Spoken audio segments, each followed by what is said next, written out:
The Sith don't just use the dark side. The most powerful among them reshape galaxies, consume entire worlds, cheat death itself, and engineer wars that span centuries. But who actually sits at the top? Today we're counting down the 9 most powerful Sith Lords in all of Star Wars, ranked from lowest to highest, and we're starting with the one whose single idea made every other name on this list possible, Darth Bane. Let's get something straight right away. The guy sitting at number 9 on this list would lose a fist fight to at least half the names coming after him. He's not here because he could force choke a planet or duel his way through an army of Jedi. He's here because he looked at an entire civilization of Sith Lords tearing each other apart and said, "Cool, I'm going to delete almost all of you," and it worked. Roughly 1,000 years before the Clone Wars, the Sith were a mess. The Brotherhood of Darkness had dozens of Sith Lords all backstabbing each other, forming alliances that lasted about as long as a sneeze. The Jedi didn't even need to be that good. They just had to wait for the Sith to do 90% of the work themselves. Bane survived the annihilation of the Brotherhood, emerged as the last Dark Lord standing, and instead of rebuilding the old system, he threw it in the garbage. His solution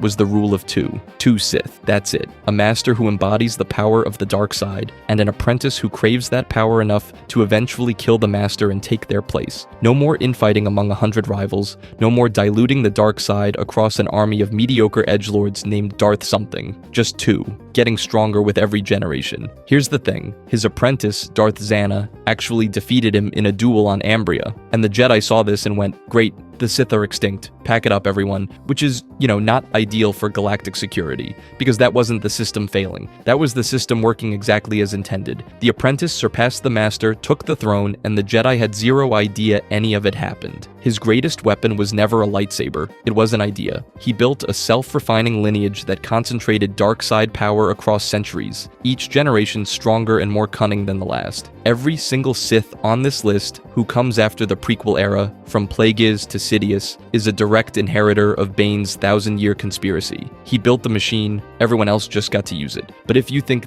the guy who designed the blueprint is impressive, wait until you meet one of the most savage battlefield Sith to ever live, Darth Malgus. If Darth Bane was the philosopher who redesigned the Sith from the shadows, Darth Malgus is the guy who kicks down the front door and starts swinging. And honestly, that's not an exaggeration. Malgus was a Sith Lord of the resurgent Sith Empire during the Great Galactic War, thousands of years before the events of the films. He's featured prominently in Star Wars, The Old Republic, and his entire identity boils down to one thing: war. Not schemes, not rituals, not 1,000-year plans, just pure, unfiltered military violence channeled through the dark side. His defining moment is the sacking of Coruscant, where Sith forces launched a direct assault on the Republic capital, and Malgus wasn't commanding from a ship in orbit. He walked into the Jedi Temple, personally, with a lightsaber. The man treated the most sacred building in the galaxy like it had a revolving door. Here's the thing about Malgus, though. His relationship with the dark side isn't mystical or complicated, it's rage. Personal, burning, ideological rage. He augmented his already massive physical strength with the Force, giving him enhanced durability and combat awareness that made him nearly impossible to put down. He suffered catastrophic injuries multiple times throughout his campaigns and just kept showing back up on the front lines, scarred, augmented, and angrier than before. The guy built an entire reputation around being the warlord who simply refuses to die. But the most interesting part of Malgus isn't his Republic battles, it's his wars with his own side. He became completely disillusioned with the traditional Sith hierarchy. He saw it as politically bloated and weak. Sound familiar? It's basically the same criticism Bane had centuries earlier. The difference is, Bane had the patience to build a 1,000-year plan around that frustration. Malgus did not. He attempted coups, tried to create breakaway factions, and wanted to rebuild the Empire along more efficient lines, which is a nice way of saying he wanted to run things himself. Naturally, this put him in direct conflict with other Sith Lords who were perfectly happy with the existing power structure, thank you very much. So he kept getting betrayed by his own people, a true believer surrounded by politicians, which is, not ideal. But if Malgus represents the Sith as a military force taken to its absolute extreme, the next entry represents something far more terrifying, a Sith who doesn't need an army at all, Darth Nihilus. Up until now, we've been talking about Sith who are people, warriors, strategists, conquerors with goals and ambitions, and, faces. Nihilus doesn't have any of that. He's a mask, a cloak, and a hunger that used to be a man. Here's what happened. During the Battle of Malachor V, the Mass Shadow Generator was activated. This superweapon crushed entire fleets and ripped a wound in the Force itself. Most people caught in that blast just died. Nihilus didn't. Instead, the cataclysmic energies hollowed him out and turned him into a living void, a black hole wearing a robe, and his ability is genuinely nightmare fuel. Nihilus mastered Force drain at a scale that shouldn't be possible. Most Darksiders who use this technique can drain a person, maybe a small group. Nihilus does it to entire planets. He feeds on the life energy of whole planetary populations, leaving worlds completely barren. No armies, no super weapons. He just drinks a planet dry through the Force, which is, not ideal for the people living there. But here's where it gets tragic. His power is a trap. Every time Nihilus feeds, it sustains him temporarily, but it also increases his dependence on feeding. The hunger gets worse, always worse. He's basically a dark side addiction metaphor taken to its logical extreme. He's not building an empire, he's chasing his next fix. Now, fans love to throw around the idea that there's no defense against Force drain, which sounds like Nihilus is literally invincible. Turns out no. There's no simple counter technique you can throw up to cancel it out. But that doesn't mean he can't be beaten, because he absolutely was. His downfall is one of the best ironies in all of Star Wars. The Jedi Exile, the protagonist of Knights of the Old Republic 2, had their own connection to the Force severed. Because they lacked the normal Force bonds that Nihilus feeds on, they were essentially immune to his drain. The one being in the galaxy whose condition was the antibody to his virus. The Exile boarded his flagship, fought him, and ended him. The most terrifying Force predator in history, taken down by the one person who had nothing left for him to eat. But if Nihilus represents the dark side, consuming everything including its own user, the next entry represents something arguably scarier. A Sith who mastered both sides of the Force and chose the dark anyway. Darth Revan. Most Sith Lords fall to the dark side and stay there. That's kind of the whole deal. The dark side corrupts, it consumes, it rewires your brain until you're shooting lightning at anyone who looks at you funny. But Revan fell all the way to the bottom, clawed his way back to the top, and somehow came out as one of the most capable Force users in galactic history. Before he was a Sith Lord, Revan was a Jedi Knight. When the Mandalorians started tearing through Republic space, the Jedi Council sat on their hands. Revan didn't. He rallied a faction of Jedi to his cause and took command of the entire war effort. At the Battle of Malachor V in 3960 BBY, he defeated Mandalore the Ultimate in single combat and triggered the Mass Shadow Generator, a super weapon that annihilated the Mandalorian fleet and ended the war in one brutal stroke. He also accidentally ripped a wound in the Force that created Darth Nihilus. So, not ideal. After the war, Revan and Malak disappeared into the unknown regions, found the ancient Sith Emperor Vitiate, got corrupted, and came back as full-blown Sith Lords commanding the Starforge, a space station that could pump out warships like a factory with zero labor laws. The Jedi Civil War followed, and Revan was winning until the Jedi pulled off something genuinely insane. They captured him and wiped his memory, just erased the guy. The entire storyline of Knights of the Old Republic follows this amnesiac version of Revan rediscovering who he is. You play through the whole game not knowing you're the galaxy's most feared Sith Lord. When that twist drops, it's one of the best reveals in gaming history, full stop. But the real reason Revan belongs on this list isn't the twist, it's what happens after. He comes back to the light, genuinely, not in a dying breath redemption kind of way, but as a strategically brilliant Force user who retains everything that made him dangerous as a Sith, while choosing to use it for good.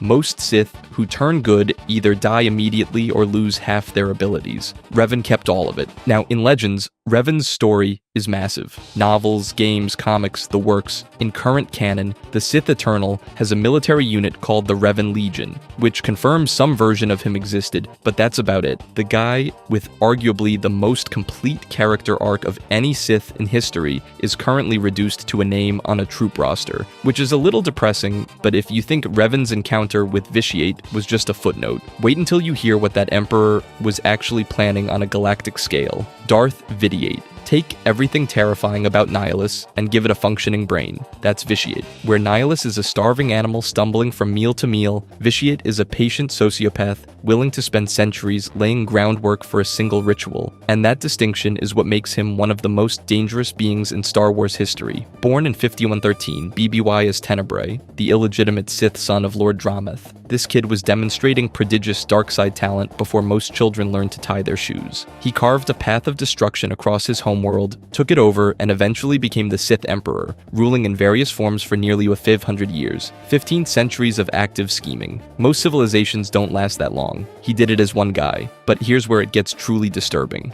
Early in his reign, Vitiate performed a ritual on Nathema that drained the entire planet of all life and Force presence. Every living thing, gone. The Force itself, gone. Just a sterile void where a world used to be. And the payoff? It massively amplified his own power. Nathema wasn't the goal, though. It was a proof of concept. Because Vitiate's actual plan was to orchestrate a massive war between the Sith Empire and the Galactic Republic, use the millions of deaths as fuel for a new ritual, and consume almost all life in the galaxy. He wanted to rewrite the metaphysical structure of existence with himself as a god, which is, not ideal for everyone else involved. And then, apparently because being the immortal Sith Emperor got boring, he split his consciousness and created an entirely separate persona called Valkorion. Built a whole new civilization on Zakul, just casually constructed a fresh galactic superpower as a side project. 3 chessboards at once, and he was winning on all of them. Here's the thing that really ties it all together. Remember Revan? Vitiate is the one who corrupted him. After the Mandalorian Wars, Revan ventured into the unknown regions and fell under Vitiate's influence, which transformed him into a Sith Lord and indirectly triggered the Jedi Civil War. One monster's influence creating cascading crises across thousands of years of galactic history. That's not a villain. That's a geological event with opinions. Now in fan matchup discussions, the consensus generally places Sidious edging Vitiate out roughly 7 times out of 10, despite Vitiate's arguably more spectacular individual feats. The reasoning usually comes down to Sidious combining supernatural power with political genius in a way that's more practically dangerous. But the fact that it's even a conversation tells you everything about where Vitiate sits on this list. But if Vitiate represents patience and planning taken to cosmic extremes, the next Sith on our list took a very different approach to reshaping the galaxy, Exar Kun. Most Sith on this list fall to the dark side because of anger or fear or loss. Exar Kun fell because he was curious, and honestly that might be the most terrifying origin story of all of them. Kun was a Jedi Knight, and by all accounts a talented one, but he had this obsession with forbidden Sith knowledge, ancient texts, lost artifacts, the kind of stuff the Jedi Council told him to leave alone.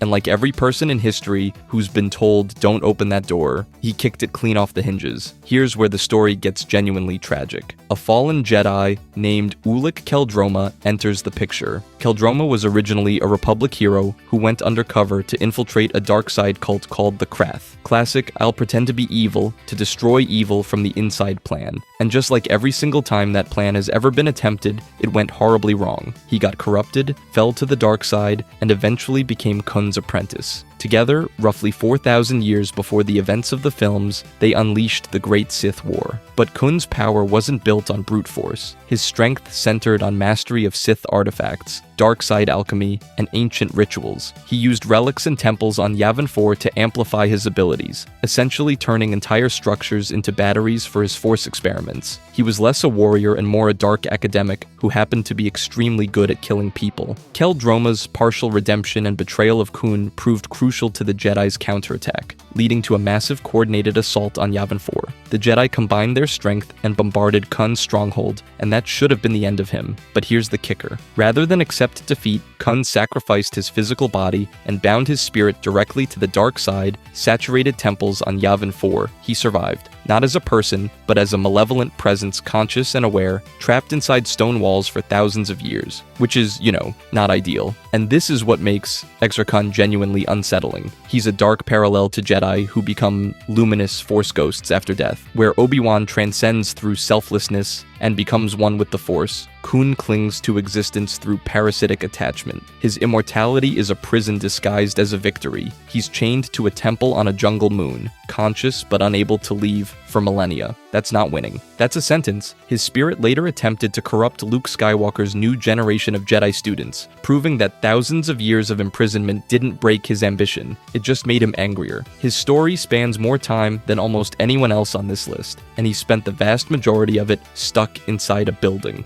Let that sink in. But if Exar Kun represents the Sith who pursued forbidden knowledge to his own ruin, the next entry took that same obsession with dark side secrets and pointed it somewhere even more dangerous, the boundary between life and death itself, Darth Plagueis. Most Sith on this list wanted to conquer galaxies, destroy Jedi, or rule with an iron fist. Darth Plagueis wanted to beat death like it was a science project, and honestly, he nearly pulled it off. Plagueis was a moon, which means he looked like a tall, gaunt banker, because that's basically what moons are. But behind that unassuming exterior was a Dark Lord of the Sith whose obsession wasn't conquest or warfare. It was the biological mastery of life itself. Specifically, he dedicated his existence to manipulating midi-chlorians, those microscopic organisms that make life and force sensitivity possible.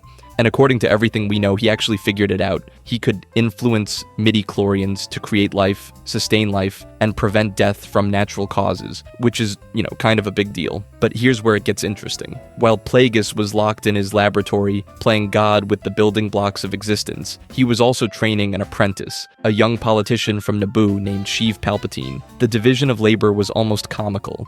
Plagueis handled the metaphysics, the deep force research, the how do we literally cheat death side of things. Palpatine handled the deception, the foresight, the institutional manipulation, the how do we take over the galaxy while nobody's looking side. Together, they were supposed to be unstoppable. One small problem, Plagueis forgot the most basic rule of being a Sith: never trust your apprentice. Sidious killed him in his sleep. The guy who could allegedly prevent anyone from dying didn't even wake up for his own death. 1,000 years of the rule of two, established by Bane himself, built specifically around the idea that the apprentice eventually destroys the master, and Plagueis somehow thought he'd be the exception. I don't know what to tell you.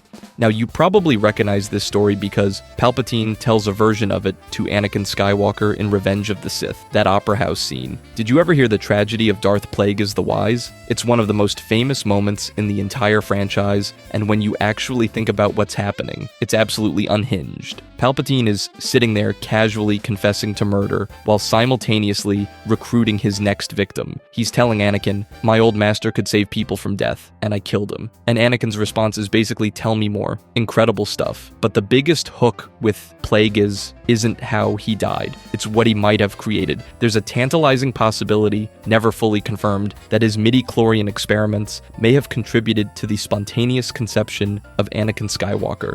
A child born with no father, the highest midi-chlorian count ever recorded, the chosen one. If that's true, then the most ironic thing in all of Star Wars happened right here. A Sith Lord obsessed with conquering death accidentally created the one person who would destroy the Sith entirely. His greatest experiment produced the instrument of his own order's extinction. That's not just ironic, that's Shakespearean. But if Plagueis' legacy is the accidental creation of a weapon that would end the Sith, wait until you see what that weapon actually became. Darth Vader. Here's the thing about Darth Vader. Every other Sith on this list chose the dark side because they wanted power, or knowledge, or immortality. Vader chose it because he was afraid of losing his wife. And that single, painfully human motivation turned the most gifted Force user ever born into a walking life support system encased in black armor, which is, not ideal. Born Anakin Skywalker, this kid was the chosen one. His midi-chlorian count was higher than any Jedi ever recorded, including Yoda. The ceiling on this guy was essentially non-existent. He was supposed to be the answer to everything. But Palpatine spent years exploiting Anakin's attachments, his fear of losing Padme, his frustration with a Jedi Council that never trusted him, and his desperate need for a father figure. By the time the Clone Wars reached their climax, Anakin was a loaded weapon pointed at the Jedi Order, and Sidious just pulled the trigger. He helped execute Order 66, stormed the Jedi Temple, and watched the Republic transform into the Empire overnight. Then came Mustafar. His duel with Obi-Wan left him burned alive and missing 3 limbs. He was rebuilt with cybernetic prostheses and sealed inside that iconic suit, and from that moment forward, Anakin Skywalker was functionally dead. Only Vader remained. Now, a lot of people argue the suit made him diminished, that he never reached his full potential. And sure, his mobility was reduced. He was in constant physical pain every second of every day. But that pain, that rage, that bottomless self-loathing, it made him a different kind of monster. The dark side feeds on suffering, and Vader had an unlimited supply. His force chokes could kill officers from across a Star Destroyer. He hunted down Jedi survivors for over 2 decades, and almost none survived. He's not on this list because of what he could have been. He's here because of what he actually did. But every other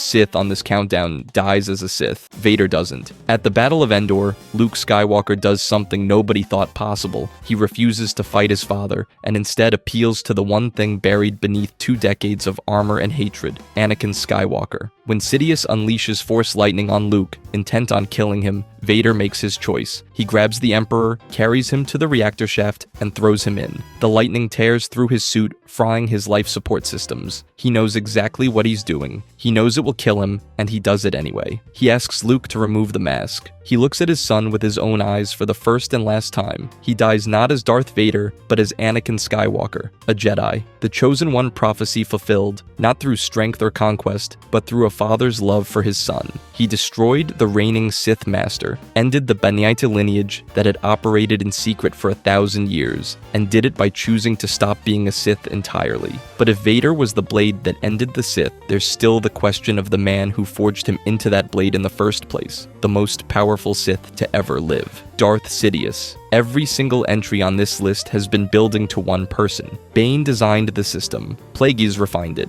and Sheev Palpatine, a charming politician from Naboo with a warm smile and absolutely zero soul behind it, perfected the entire thing by killing his master in his sleep, fooling every Jedi alive, and literally rewriting galactic civilization from the inside out. Here's what makes Sidious terrifying. It's not the Force lightning, it's not the cloning, it's the completeness of the victory. Most villains want to take over the world. Sidious did it, and the world thanked him for it. Standing ovation. Thunderous applause. The whole galaxy watched democracy die and thought, yeah, that seems fine. He maintained dual identities for decades. On one side, Supreme Chancellor Palpatine, a humble public servant who just wants what's best for the Republic. On the other, Darth Sidious, a Sith Lord operating within walking distance of the most powerful Jedi Masters in history. Yoda sat in council meetings with this man. Mace Windu reported directly to him. Nobody felt a thing. His ability to cloud force perception on a galactic scale is, frankly, insulting to every Jedi who ever claimed to sense a disturbance. But his real superpower was foresight. Sidious could see the future with a clarity that let him plan for nearly any contingency across decades of scheming. He didn't react to events, he wrote them. The Clone Wars? He controlled both sides simultaneously. The Republic answered to Chancellor Palpatine. The Separatists answered to Count Dooku, who answered to Sidious. Every battle, every treaty, every betrayal fed directly into his position. It didn't matter who won any individual engagement because he'd already won the war before it started.